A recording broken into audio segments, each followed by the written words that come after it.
Praise the Lord. இன்றைய நாளுக்கான வேத வார்த்தை அது ஏசாயாவின் தீர்க்கதரிசன புஸ்தகம் 38ஆம் அதிகாரம் 16ஆம் வசனத்தினுடைய பிற்பகுதி.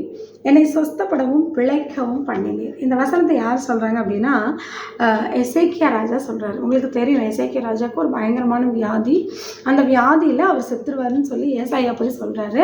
ஆனால் எசேக்கியா ஆண்டவர் பார்த்து அழுகிறாரு. உடனே எசேக்கியாவுக்கு பதில் ஏசாயா மூலமாக ஆண்டவர் சொல்லி அனுப்புகிறார். என்ன சொல்கிறாருன்னா, நீ சாக போகிறதில்ல, உன்னோட ஆயுசு வருஷங்களோட நான் கூட்டி சேர்த்துட்டேன். உடனே அதை நன்றி தெரிவிக்கிறதுக்காக ஜெபிக்கும் பொழுது தான் இங்கே எசேக்கியா இந்த வசனத்தை சொல்கிறாரு, என்னை சொஸ்தப்படவும் பிழைக்கவும் பண்ணினேன். உங்களையும் ஆண்டவர் சொஸ்தமாக்குவார், நம்மையும் ஆண்டவர் பிழைக்க செய்வார்.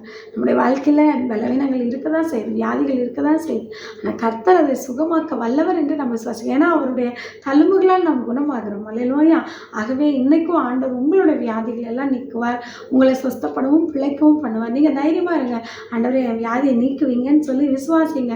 உங்கள் தழும்புகளால் என்னை குணமாக்குனீங்கன்னு நன்றின்னு சொல்லுங்கள். ஆண்டவர் எல்லா வியாதிகளையும் நீக்கி போடுவார். வசனம் சொல்லுகிறது, அவர் சகல வியாதிகளையும் நம்மை விட்டு நீக்குவார்.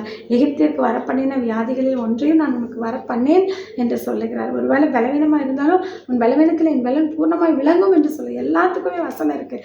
வசனத்தை வச்சு ஜெபம் பண்ணும் பொழுது ஆண்டவர் நம்முடைய பலவீனங்களை மாற்றி நமக்கு சுகம் தருவார். அவர் நம்மை சொஸ்தப்படவும் நம்மை பிழைக்கவும் செய்ய வல்லமை உள்ளவர். ஆகவே உங்களுடைய வியாதிகளை கர்த்தர் நீக்குவார். கர்த்தர் உங்களை ஆசீர்வதிப்பார். ஆமென். God bless you.